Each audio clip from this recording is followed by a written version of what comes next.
Assalamualaikum warahmatullahi wabarakatuh. Alhamdulillahirabbil alamin wassalatu wassalamu ala asrofil anbiya'i wal mursalin wa ala alihi washabihi rasulillahi ajmain. Amma ba'du. Baiklah, saya tidak akan memperpanjang mukadimah, langsung saya akan menjelaskan makalah saya yang berjudul yaitu Peradaban Islam pada masa Turki Utsmani dan Dinasti Safawiyah. Yang pertama yaitu kemunculan Turki Utsmani. Setelah kekhalifahan Bani Abbasiyah runtuh akibat serangan tentara Mongol, kekuatan politik Islam mengalami kemunduran secara drastis. Wilayah kekuasaannya tercabik-cabik dalam beberapa kerajaan kecil yang satu sama lain bahkan saling memerangi. Beberapa peninggalan budaya dan peradaban Islam banyak yang hancur akibat serangan bangsa Mongol itu. Namun kemalangan tidak berhenti sampai di situ. Timur Leng terus menghancurkan pusat-pusat kekuasaan Islam yang lain. Keadaan politik umat Islam secara keseluruhan baru mengalami kemajuan kembali setelah muncul dan perkembangan tiga kerajaan besar, yaitu Utsmani di Turki, Mongol di India, dan Safawi di Persia. Kerajaan Utsmani di samping yang pertama berdiri juga terbesar yang paling lama bertahan dibandingkan dua kerajaan lainnya. Pendiri kerajaan ini adalah bangsa Turki dan dari kabilah Oghuz yang mendiami daerah Mongol dan daerah utara negeri Cina. Dalam jangka waktu yang kira-kira 3 abad mereka pindah ke Turkistan, kemudian Persia dan Irak. Mereka masuk Islam sekitar abad ke-9 atau ke-10 ketika mereka menetap di Asia Tengah. Di bawah tekanan serangan-serangan Mongol pada abad ke-13 Masehi, mereka melarikan diri ke daerah barat dan mencari tempat pengungsian di tengah-tengah saudara mereka, orang-orang Turki Seljuk di daratan tinggi Asia Kecil. Di sana di bawah pimpinan Ertugrul mereka mengabdikan diri kepada Sultan Alauddin II. Sultan Seljuk yang kebetulannya berperang melawan Bizantium. Berkat bantuan mereka, Sultan Alauddin mendapatkan kemenangan. Atas jasa baik itu, Alauddin menghadiahkan sebidang tanah di Asia Kecil dan berbatas dengan Bizantium. Sejak itu mereka terus membina wilayah baru yang memiliki Sukut sebagai ibu kota. 2. Raja-raja dinasti Utsmaniyah. Yang pertama yaitu Sultan Utsmaniyah bin Ertugrul. Penguasaan pertama adalah Utsman yang sering disebut dengan Utsman I. Setelah Utsman I mengumumkan pengumuman dirinya dengan Padishah Al-Utsman, Raja Besar keluarga Utsman, tahun 699 Hijriah, setapak memiliki kerajaan dapat diperluasnya. Ia menyerang daerah peradaban Bizantium dan menaklukkan kota Bros tahun 1317 Masehi. Kemudian pada tahun 1326 Masehi dijadikan sebagai ibu kota kerajaan. Yang kedua yaitu Sultan Orkan bin Utsman. Sultan Orkan adalah putra Utsman I. Sebelum Orkan ditetapkan menjadi raja, ia telah banyak membantu perjuangan ayahnya. Dia telah menjadikan Brosyu sebagai ibu kota kerajaannya pada masa pemerintahannya. Dia berhasil menguasai sejumlah kota di Selat Dardanil. Tentara baru yang dibentuk oleh Orkan I diberi nama Inkisya atau Janishary. Pasukan ini dilengkapi dengan persenjataan dan pakaian seragam. Di zaman inilah pertama kali dipergunakan senjata meriam. Pada masa ini Turki Utsmani dapat menaklukkan Azmir atau yang sekarang disebut Smyrna tahun 1327 Masehi. Dan Stawaslaini 1330 Masehi, Uskandar 1338 Masehi, Ankara 1354 Masehi, dan Gallipoli 1356 Masehi. Daerah ini adalah bagian benua Eropa yang pertama kali diduduki oleh kerajaan Turki Utsmani. Yang ketiga yaitu Raja Murad bin Orkan. Pengganti Sultan Orkan adalah Sultan Murad I. Selain menetapkan keamanan di dalam negerinya, Sultan juga meneruskan perjuangan dan menaklukkan beberapa daerah di benua Eropa. Ia menaklukkan Adrianople, kemudian dijadikan sebagai ibu kota kerajaan yang baru, serta membentuk pasukan berkuda kavaleri. Perjuangannya terus dilanjutkan dengan menaklukkan Macedonia, Sofia, ibu kota Bulgaria, dan seluruh wilayah-wilayah utara Yunani. Karena banyaknya kota-kota yang ditaklukkan oleh Murad I pada waktu itu, bangsa Eropa yang mulai cemas. Akhirnya raja-raja Kristen Balkan meminta bantuan Paus Urban II untuk mengusir kaum muslimin dari daratan Eropa. Paus mengobarkan semangat perang, sejumlah besar pasukan sekutu Eropa disiapkan untuk memukul mundur Turki Utsmani. Pasukan ini dipimpin oleh Sisman Raja Hongaria. Terjadilah peperangan antara pasukan Islam dan Kristen Eropa pada tahun 1362 Masehi.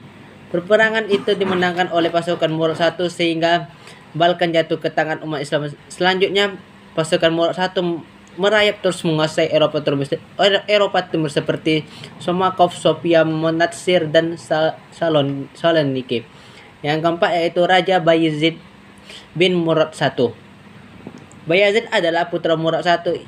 Ia meneruskan perjuangan ayahnya dengan memperluas wilayah seperti Aiden, Sarukan, dan Mutasya di Asia Kecil di negeri bekas kekuasaan Bani Saluki.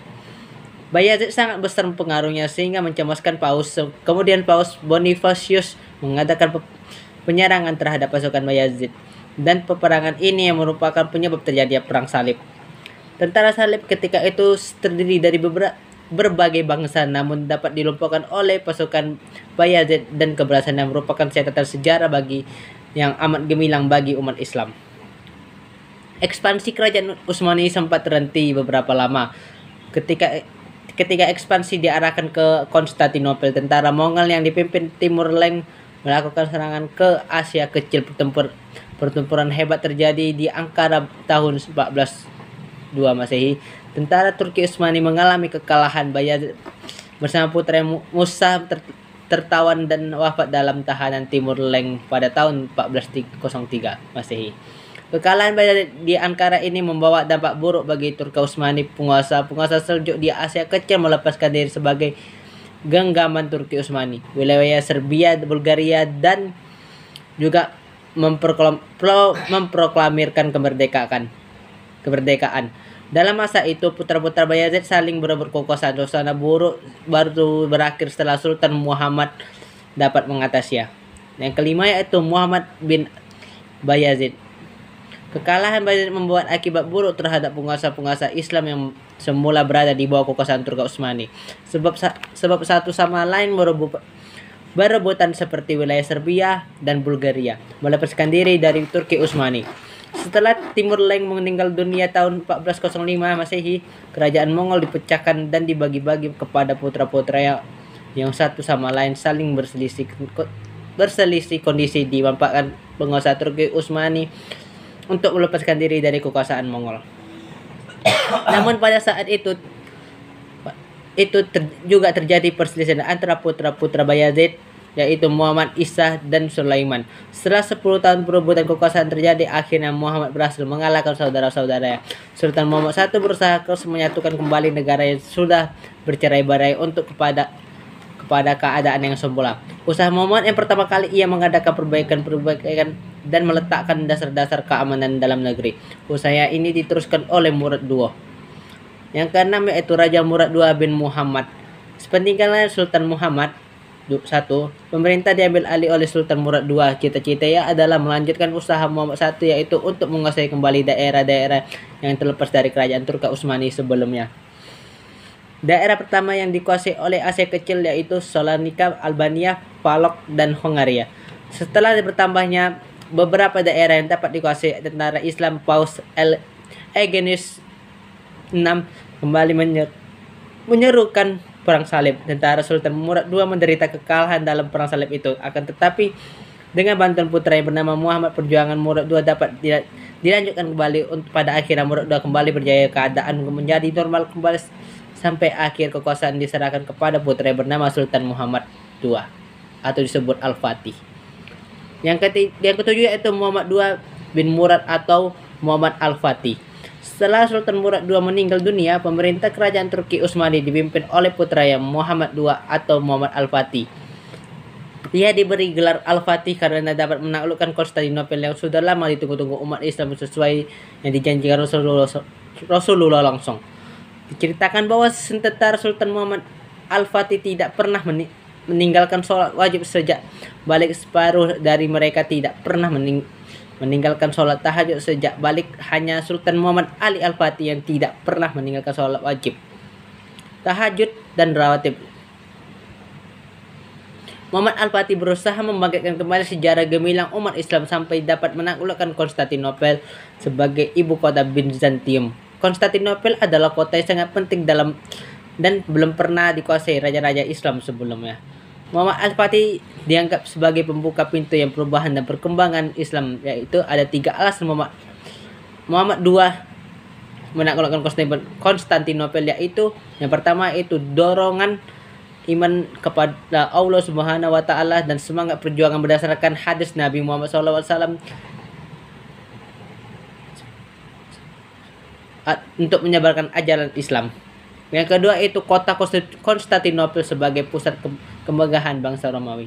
Yang ketiga itu negerinya sangat indah dan letak strategis untuk jadikan pusat kerajaan. Usaha mula-mula umat Islam untuk menguasai kota Konstantinopel dengan cara mendirikan benteng besar di pinggir Bosporus untuk berhadapan dengan benteng yang didirikan Bayazid. Benteng Bosporus ini dikenal dengan nama Rumil Haisar atau benteng Rum. Benteng yang didirikan umat Islam pada zaman Muhammad Al-Fatih itu dijadikan sebagai pusat persediaan perang untuk menyerang kota Konstantinopel. Pada hari Jumat 6 April 1453 Masehi, Muhammad bersama gurunya Syekh Samsuddin beserta tangan kanannya Halipasya Saganos Pasha merencanakan penyerangan ke Byzantium dari beberapa penjuru benteng kota tersebut dengan berbekal 150.000 pasukan dan meriam buatan urban teknologi baru pada masa itu. Muhammad II mengirim surat kepada Polygus untuk masuk Islam dan menyerahkan penguasaan kota secara damai atau perang. Konstantinopel menjawab tetap mempertahankan kota dengan dibantu oleh Kardinal Isidor.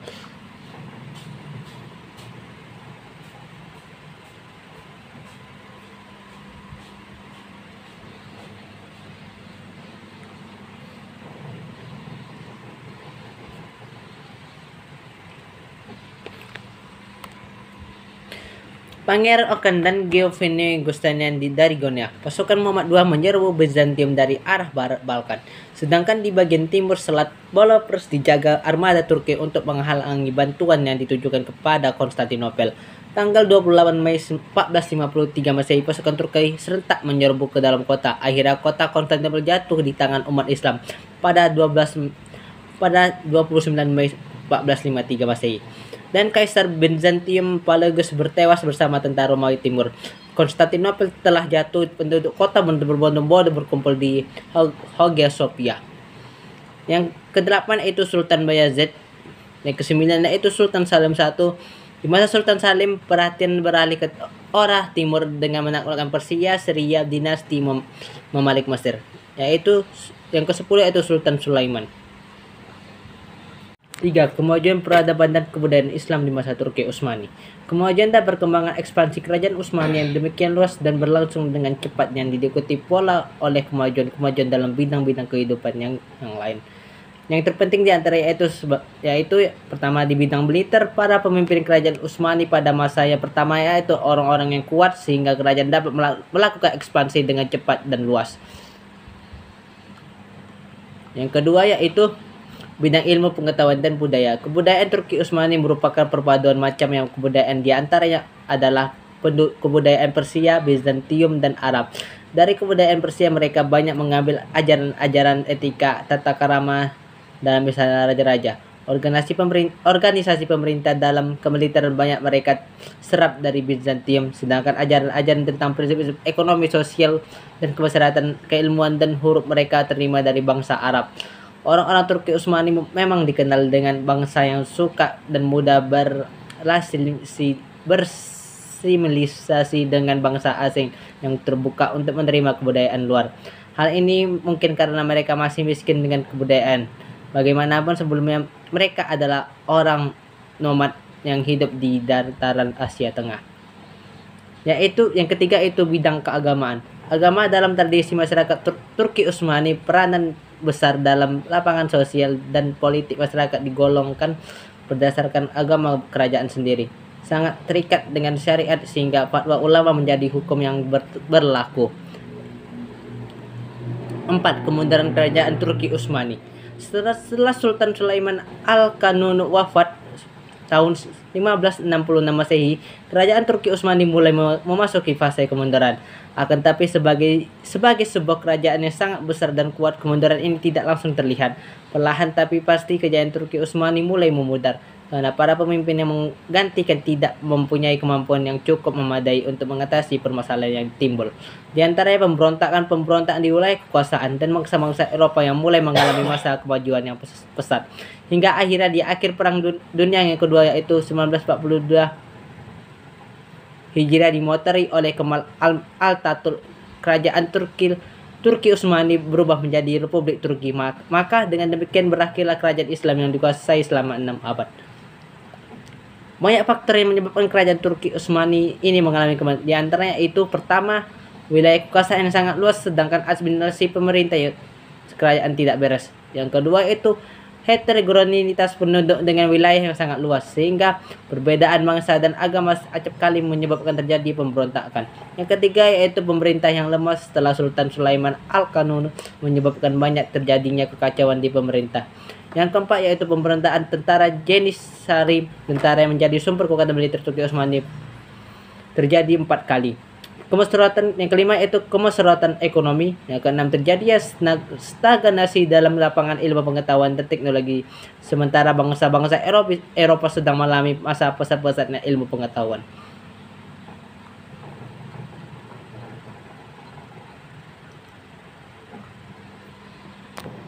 Selanjutnya yaitu yang pertama yaitu awal mula berdirinya dinasti Safawiyah. Kerajaan Safawi berdiri di saat kerajaan Turki Utsmani mencapai puncak kejayaannya. Awalnya kerajaan ini berasal dari sebuah gerakan terdekat yang berdiri di Ardabila, sebuah kota di Azerbaijan, wilayah Rusia. Terdekat ini diberi nama Terdekat Safawiyah. Pengagas awal berdiri kerajaan Safawi adalah Sheikh Ishaq Saifuddin atau lebih dikenal dengan Safi al-Din. Safi al-Din merupakan keturunan dari Imam Syiah yang keenam yaitu Musa al-Kazim. Karena alim dan sifat zuhudnya, maka Safi al-Din diambil menantu oleh guru yang bernama Syekh Tad al-Adin Ibrahim Zaidi, yang dikenal dengan julukan Zaid al-Gilani. Dalam waktu yang tidak lama, terkadang berkembang pesat di Persia, Syria, dan di Asia Kecil. Pengikut terdekat yang sangat teguh memegang ajaran agama gerakan yang bertujuan memerangi orang yang ingkar, kemudian juga memerangi golongan yang mereka sebut ahli-ahli bid'ah. Masa kekuasaan Abbas I merupakan puncak kejayaan kerajaan Safawi. Secara politik ia mampu mengatasi berbagai kemelut di dalam negeri yang mengganggu stabilitas negara dan berhasil merebut kembali wilayah-wilayah yang pernah direbut oleh kerajaan lain pada masa raja sebelumnya. Silsilah raja-raja kerajaan Safawi yaitu pertama Safi al-Adin tahun 1252 sampai 1334 Masehi. Yang kedua itu Sadar al-Adin Musa tahun 1334 sampai 1399 Masehi. Yang ketiga itu Khawaja Ali 1399 sampai 1427 Masehi. Yang keempat yaitu Ibrahim 1427 sampai 1447 Masehi. Yang kelima yaitu Junaid 1447 sampai 1460 Masehi. Yang keenam yaitu Haidar 1460 sampai 1449 Masehi.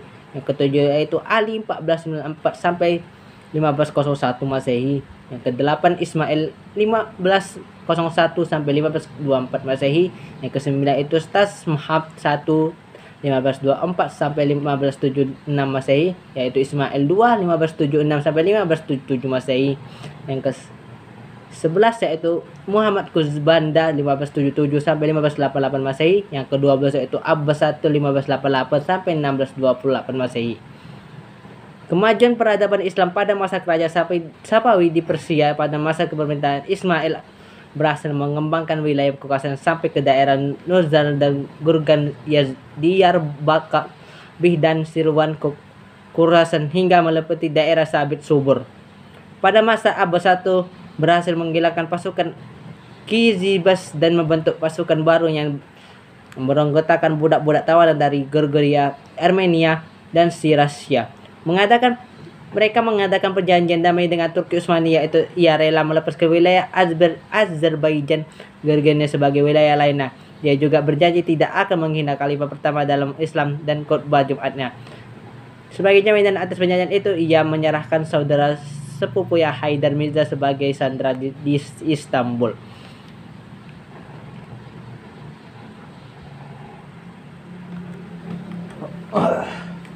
Muhammad Abbas berhasil menguasai kepulauan Humus dan mengubah pelabuhan Gurman menjadi pelabuhan Bandar Abbas, dan itu bentuk kejayaan yang lain adalah itu yang pertama itu bidang politik dan pemerintahnya. Terwujudnya integritas wilayah negara yang luas dan dikawal oleh suatu angkatan bersenjata yang tangguh dan pemerintah yang kuat mampu memainkan peranan dalam percaturan politik internasional. Selain itu juga membangun angkatan bersenjata. Kedua itu bidang ekonomi, mengalami kemajuan di bidang ekonomi terutama industri dan pendegasan terlebih setelah kepulauan Hormuz dikuasai dan di pelabuhan Qumran diubah menjadi Bandar Abbas. Yang ketiga itu bidang pendidikan, didominasi oleh 3 jenis pendidikan, yaitu pendidikan integratif, yaitu pendidikan diarahkan untuk mewujudkan patriotisme dengan negara. Yang kedua itu pendidikan estetika, yaitu negara menekankan pada seni karya yang diharapkan mampu menjadi komodi perdagangan dinasti Safawi. Yang ketiga itu pendidikan militer dan manajemen pemerintah untuk mempertahankan wilayah kekuasaan yang sangat luas. 4. Bidang keilmuan, pengetahuan, filsafat, dan sains. Dalam bidang ini kerajaan Safawi mengalami kemajuan daripada kerajaan Mughal dan Turki Utsmani. Dunia filsafat dan sains bangkit kembali. Dunia Islam muncul beberapa filsafat, di antara itu Muhammad Baqir Damat yang dianggap guru ketiga setelah Aristoteles dan Al-Farabi. Mula Sadara seorang artikus yang cakup pada zamannya. Sadar Al-Andis As-Said seorang filosof. Muhammad Al-Fakir Ibn Muhammad Damim seorang filosof ahli sejarah teolog dalam bidang ilmu pengetahuan dan sains. Safawi lebih menuju pada kerajaan lainnya pada masa-masa sama. Yang kelima itu bidang perkembangan arsitektur dan seni. Baiklah, sekian dari isi makal saya. Kalau ada kesalahan dalam berbicara mohon dimaafkan. Assalamualaikum warahmatullahi wabarakatuh.